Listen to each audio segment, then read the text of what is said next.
everybody, welcome back to my channel. If you're new here, my name is Lisa and I like to talk about books and post about it on the internet. As you can see, I am getting myself ready for the day. I am actually about to head to the airport in about 20 minutes. I am going over to England.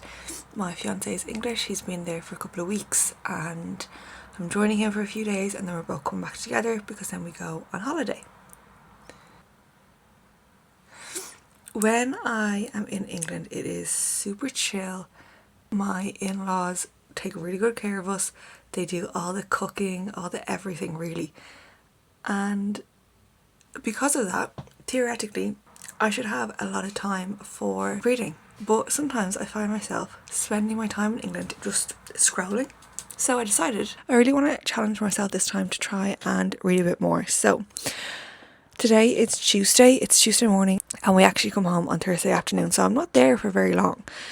But my goal is to get my book finished while I'm there. We don't have too many plans. We are going to the cinema while I'm there and out for food a couple of times with some different people, but I will still have an awful lot of downtime. So I really want to bring my book and get it finished while I'm there. The book I'm currently reading is How to Write a Love Story by Catherine Walsh. I'm a physical book girly through and through, but this is on Kindle Unlimited and I have it on my Kindle, so I don't know whether I'm going to be able to bring the physical book or whether I just need to bring the Kindle because space is tight at the minute. And if I finish it and I have brought the physical book, I won't have anything else to read, but if I bring my Kindle, I have other things to read as well. So I just thought that while I was getting ready, we could have a little chat about this book so far. Now, I'm not too far into it. I'm about to start chapter 7, which is on page 67. Okay, so I only want to spend about 5 minutes getting ready.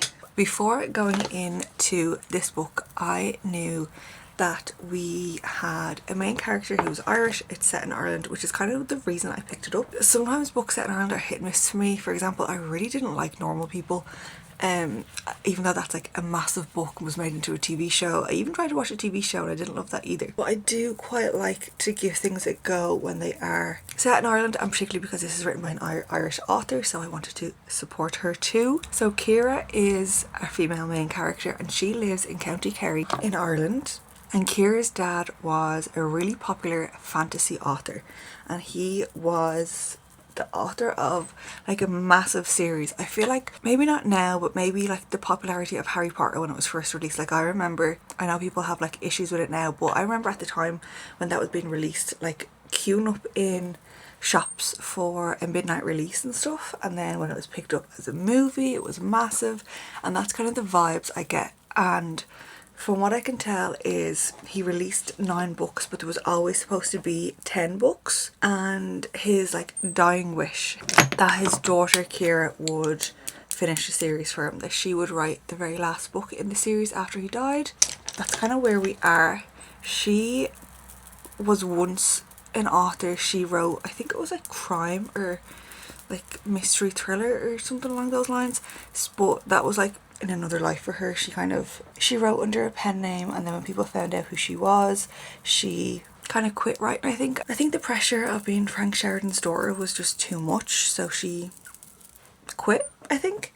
So that's Ciara, and that's also where our male main character comes into it, because he works for the publishing company of this epic fantasy series. He is an editor that has been sent to Ireland to kind of help her write the book. So she has been trying to write this book for a long time, months and months and months, and has not really gotten anywhere with it. She's really struggling with it, and obviously the publishing company don't really know why she's struggling with it. She's not communicating with them, she's just like not responding to emails and stuff. So they send Sam to Ireland to kind of help her along the way, give her a little push. So Sam was chosen because he is actually a super fan of this series and of Frank Sheridan. So he knows these books inside out, upside down, back to front, and knows an awful lot about Frank Sheridan himself and has read like every interview he's ever done. There's like a big fan movement about his house. His house is something that he bought when he made a lot of money, and it was like this big grand house and everybody wanted to see inside, and he showed like glimpses of it here and there and drawings of it here and there, but no one ever really saw inside. And for some reason it's like a big fan thing to want to see inside Frank Sheridan's house, and Sam is sent to this house to help Kira. Now, one aspect that I find really important in this is it's already been set up for us the why. So the publishing company, there was already a conversation there about getting a ghostwriter and things, and Kira is adamant that she is going to do it herself, that no one knows this place better than her. She grew up with it in stories from her dad and everything, and she does not want someone else writing the story, nor did Frank. He really wanted it to be her. And then we also know that another driving force for Kira is the house that Frank bought, like the house that she grew up in, was left to her when he died, but it's really expensive to run, and it also needs a lot of repairs and stuff, and she just can't afford it without writing this book and making all the money from it. So she has an emotional attachment to it, but she also has like a financial attachment that she needs to do it for too. One really positive thing that I will say about this book is we got straight into the action. I really don't like when there's too much setup before the action starts, but this book literally started chapter 1. Sam was called into his boss's office to be told to go to Ireland. So although I'm only a couple of chapters in, the plot is already rolling. The two of them are trying to figure out Frank's notes together. Kira has been looking at these notes for months and she just doesn't feel like there's an awful lot there. I think the publishing company was under the impression that he had kind of left an outline for her, and he hasn't. So Sam is now with Kira trying to figure out all of these notes, and it's kind of cute because he is obviously there to help Kira, but at the same time he's kind of fangirling over the fact that he's in Frank Sheridan's house and like trying not to freak out about it, but like it's really obvious that he's a bit of a fangirl. Even like when Kira and him first met, there was a whole like me cute thing, but she noticed that he had like a tattoo that was from the book, or like was like a symbol from the book. So she's kind of spent her whole life with like fans of her dad and stuff, so I don't think for her that's something that's like attractive or anything, so it's kind of like, oh, another one. But obviously it's romance, so sparks are gonna fly at some point. I personally, unless the tension starts later on, I don't like when a romance doesn't get going until later on. So if you're gonna start tension in the first like third of the book, the romance better be in the second third of the book. I hate when there's tension from the very beginning but like a couple doesn't get together until the very end. There's nothing I hate more than that. So my preference would be there not be tension for a while, that them kind of like be butting heads over this whole writing the book thing and having like different directions they think they should go in, and then eventually getting to like each other. That would be the way I think this particular book should go. One thing I hate about books that are set in Ireland is they tend to be Americanized a little bit. So for example, literally in chapter 2 we were in Kira's POV, and Kira herself is Irish. She grew up in Ireland, she's lived in Ireland, and still when she was at the beach she mentioned seeing a mother put sunscreen on her child, but there is no one in Ireland saying the word sunscreen. We would call it sun cream. Another time when Kira used the word gross, now it's not that we don't use the word gross at all, but it was in the context it was in. There are other words that we would use instead of gross, and I fully understand like having to appeal to like the American audience or whatever, but surely it would be possible to have a true version of it sold in Ireland and then an adapted version of it sold in the rest of the world. Now that I say that loud, that's probably a horrific idea and probably would cost the publishing company a lot of money, but there's just something really annoying about reading Irish people written by an Irish author and them not speaking like they're from Ireland. I'm very big into things written in colloquial language. I think it adds so much to the story, and there's been elements like when our male main character Sam was like talking to locals and they were speaking like locals. So I do appreciate that some things are being written true to setting, but I just think our main character should definitely be speaking colloquially. Otherwise I feel like it takes away from the Irishness of it a little bit. And maybe it's because I'm a languages teacher. I teach Irish but I also teach English, so maybe it's just me being critical, because I am quite a critical reader. So that is my update on How to Write a Love Story. I need to head off to the airport now. Let's see how much of this book we can get read in the next 2 days. So, first check in on the book since getting here. I've been here a little while now. We've just been chilling out with his parents, and I'm just trying to find the spot I stopped. I got up to page 130, so I'm about to start chapter 14. I have been really enjoying this book so far. What I will say is there's not actually a lot happening. It is very much kind of monotonous. We've got Sam and Kira, and they're both trying to figure out the plot of the book, where it's going to go. Kind of Kira's trying to find her voice while also respecting and keeping the essence of her dad's storytelling, and Sam's just doing his best, I guess.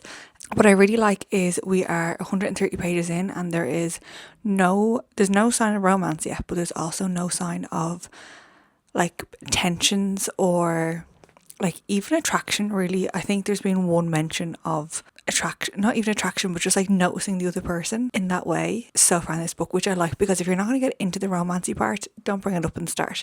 So I'm kind of happy that we haven't gotten any of that yet. I feel like it's probably coming soon. I feel like one of them has to start falling soon. If they're going to fall for each other, the ball is probably going to start rolling on that pretty soon. I'm just not sure when. But yeah, there's not an awful lot I can say without giving any spoilers, and I don't want to do that. So we do have some side characters. We have Maddie, who is Kira's best friend.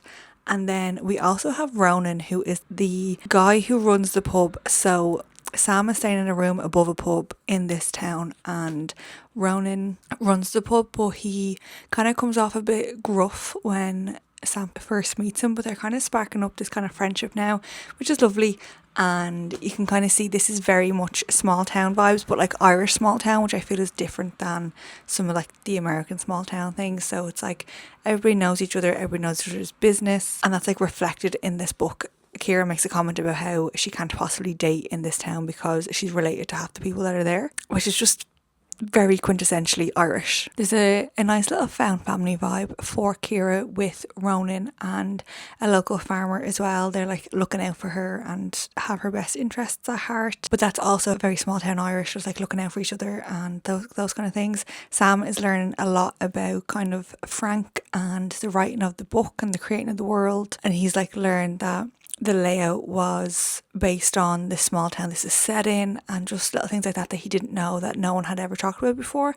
So he's kind of living a fangirl's dream, I would say. But yeah, that's pretty much it. I can't really say too much else about it right now. So what I'm going to do is I'm going to continue reading and see how far we get for the rest of the afternoon. Okay guys, it is my final update for today because we're about to all watch a movie together, and I probably won't do too much more reading today. I might get a chapter or two in before bed, but I am up to page 170, which is 52% of the way through this book. I'm not entirely sure what chapter that is. So I'm about to start chapter 18. I am loving this. This book is so good. I particularly like how the two main characters are kind of just chilling, getting on with their lives. Only now has there been any sort of sparks flying, and I think I mentioned this morning that that's kind of the way I wanted this book to go. I didn't want them to kind of be like lusting after each other for a long period of time, and they haven't been. They have just been kind of getting on, working together, and I think it's like there's no insta-lovey things happening here. It's very much they've gotten to know each other, and that's why they're starting to fall for each other, which perfect, love it. So sparks have just started to fly between the two characters, Kira and Sam. And then we also have like another factor coming into play here now, because Sam, obviously he's from New York, he lives in New York. When he came to Ireland, he was staying in like a guest house room above a pub, but the room actually has a different guest checking in soon, so he's gonna have to leave, which means where's he gonna stay? With Kira in her house, which means it's going to be like forced proximity kind of vibes going on. So I'm looking forward to getting to that. I've never read anything by Catherine Walsh before, but I am really vibing with her writing style and just the way she tells a story. It's really, I'm not really sure how to describe it, but it does kind of bring you in. Like I feel like I'm in this story with the characters. I don't know whether it's because I can liken this to places in Ireland that have been like the small town vibes of it. Whatever the reason is, I am absolutely loving this. I kind of was wondering if I could get it done during my 2-day trip here, and I think I can. So everybody, it is now the next day. It's actually about 1 o'clock, I think. And I wanted to jump on and give a quick little update before I head out. We are actually, myself, my fiance and his parents are going out for some food, and then we're going to see an early showing of The Odyssey. Now, when I say early showing, I think it's at 4:30, and that film's like 3 hours long, so kind of the perfect time to go see it, otherwise it would be getting pretty late before it was done and we go home and everything. But before I go, I wanted to give a little update on How to Write a Love Story. I just moved so I can plop the camera down. I read a little bit this morning. My fiance's parents have a treadmill in their garage, so I did about an hour of steps and read a little bit, and I got up to page 198, I think it was, which is, let me check. Okay, so page 198 is chapter 21. I think it's 62% of the way through the book, I think, maybe. And I am absolutely loving this book. I love the writing style of it. I think I said that earlier on. They are just starting to kind of have like crushes on each other, I guess. I think I mentioned last night that they were about to have to stay in the same house because Sam had to leave his accommodation, so he's just moved in, and they kind of have settled into, I think Kira described it as like a domestic routine where like she stays up writing at night time, he gets up in the morning, they cross over in the middle of the day and like work together and stuff. So it's getting really, really cute. What I will say is the story is a little bit slow, and I usually hate that, but I'm loving it in this. I think it's the perfect pace for what it is. I think it's more of like a realistic pace, but I could see that maybe being an issue for some people. It usually would be an issue for me, but it's working perfectly in this book. So because we're going out for the majority of the day, I don't know if I'll get to read any more later on. I'll probably get to read maybe a chapter before bed, but I didn't realise we'd be out for such a long time today, so I don't know whether this is going to hinder me in getting it done before we go home tomorrow, because there is still a good bit left. So unless I put in a good shift later on this evening, those plans might be delayed a little bit. But so far I'm loving it. This book obviously is really popular this summer. It is the perfect summer read. It's set during a heat wave in Ireland. There's a beach very nearby that Kira spends a bit of time at. Her friend actually works at the beach and stuff, so it's very summery. When I picked it up, I did kind of plan on bringing it on holiday with me next week, and it would have been the perfect read for a holiday. So if you're looking for a holiday read, I highly recommend How to Write a Love Story. But I actually need to leave now, so I'm going to head off on our little day out, and then if I read some more later on, I'll check back in, and if not, then I will see you tomorrow. It is way later. I have just gotten in the door. I'm about to start reading for an hour or two, but if you haven't seen The Odyssey, I think you should go see it. It's not really the kind of thing that I'd usually be into. Like, I'm not really into the Greek mythology kind of thing. I did read Song of Achilles and I liked it, but I never read any of the other kind of Circe or any of those. But it was very accessible. Like, you didn't have to know very much to be able to understand. I recognised some of the names and stuff, but it is kind of making me want to read Circe maybe, or there's another one that was huge and I can't remember what it was called. But yeah, a side note that if you haven't seen The Odyssey, maybe give it a go. I have only read about 20 pages since I filmed that last update, and I'm about to watch Love Island, so I probably won't read much more tonight. But while I was reading, I was thinking about what I said in the last little clip, which was about how watching The Odyssey has made me want to like read some Greek mythology. And I want to be clear, I know The Odyssey is based on a book. I don't want to read like Homer's Greek mythology. I want to read like modern takes on it, because that would be a little bit easier to digest. But it's Love Island time now, so we will catch up tomorrow. Hello guys, as you can probably tell by the change of scenery, I am home now, and unfortunately I did fail to get the book finished while I was in England. So I got a good way through this. I think I got to a 65-ish%, which isn't bad for a couple of days, especially when I was like visiting family and doing stuff together. We went out for meals and things like that. So I wasn't like fully committed to 3 full days of just reading this book. So I'm pretty happy with the progress I did make, to be honest. I have been sitting reading now for about a half an hour, and I am now on I'm actually mid-chapter, but I remembered that I needed to update the video. I am on page 268, which is almost at the end of chapter 30. I only have a little bit left. We've got 321 pages in this book. I'm hoping to finish that today or in the morning. I have a few bits to do today, so I'm sure between this evening and tomorrow morning I should definitely get it finished. We've kind of gotten to the point of the book where we're at the third act conflict kind of thing. I don't really want to give away what the conflict is because it is a newer book, so there's probably a lot of people who haven't read it yet, but I suppose it was like a really expected thing to happen. So there's kind of two parts to the conflict. I'm like right in the middle of the conflict, and like the first part of it where they were gonna obviously have an aspect that was gonna like pull them apart, that aspect has now been made worse by an incident that happened, and that kind of leads us to a potential for like a big fallout.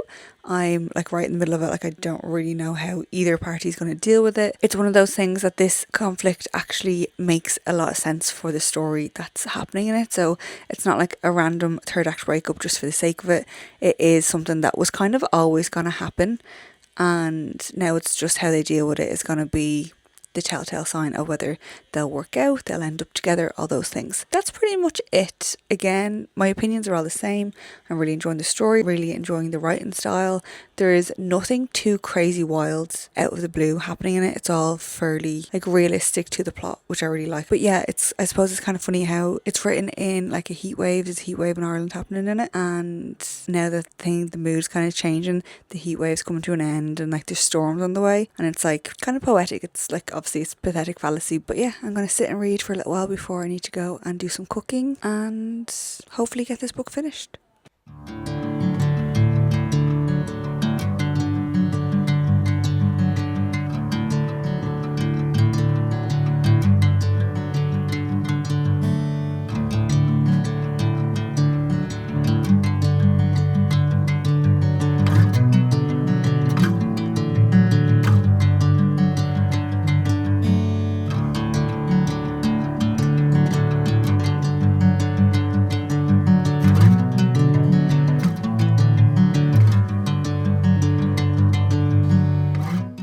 So I actually just checked, and with the reading I did on the plane home last night, I actually got to 78% of the book, which is further along than I thought I was.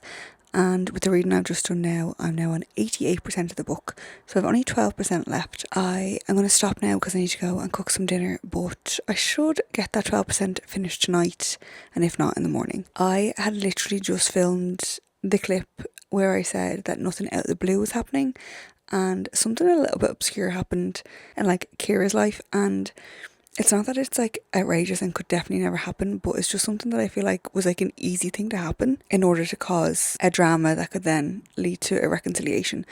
And I think that it was maybe the easy way out. I think there could have been something different, or like a different approach to the whole thing. But I'm interested to see how like that particular plotline plays out and what happens with that going forward, because I think I have an idea what it might be. I'll let you know if I'm correct or not. Hello guys, you will have to ignore my sweaty head, but I just got back from the gym and I remembered that I never updated about the book. So I actually finished this in bed last night. I got into bed and planned to read like a chapter or two, and then I realised I only had like an extra 3 chapters left, including the epilogue, so I just kept reading and I finished it, and I actually really liked it. I did feel like the end of it was rushed a bit. The way it all came together, it just felt like too good to be true, and it was just a little bit, another maybe 15-20 pages could have fleshed it out a bit more for it to make a little bit more sense and not be so everything just happened to align the way it did. I guess I don't want to spoil how things work out, but more so like the way it came about, instead of it just happened suddenly, it could have been like something that was in the pipeline maybe, rather than something that just fell into place. Personally is how I feel. So I do think maybe the ending storyline was just slightly rushed, maybe to keep it below a certain word count, page count, I don't know, but I would have personally liked there to be maybe even 10 more pages and it'd be fleshed out a little bit more.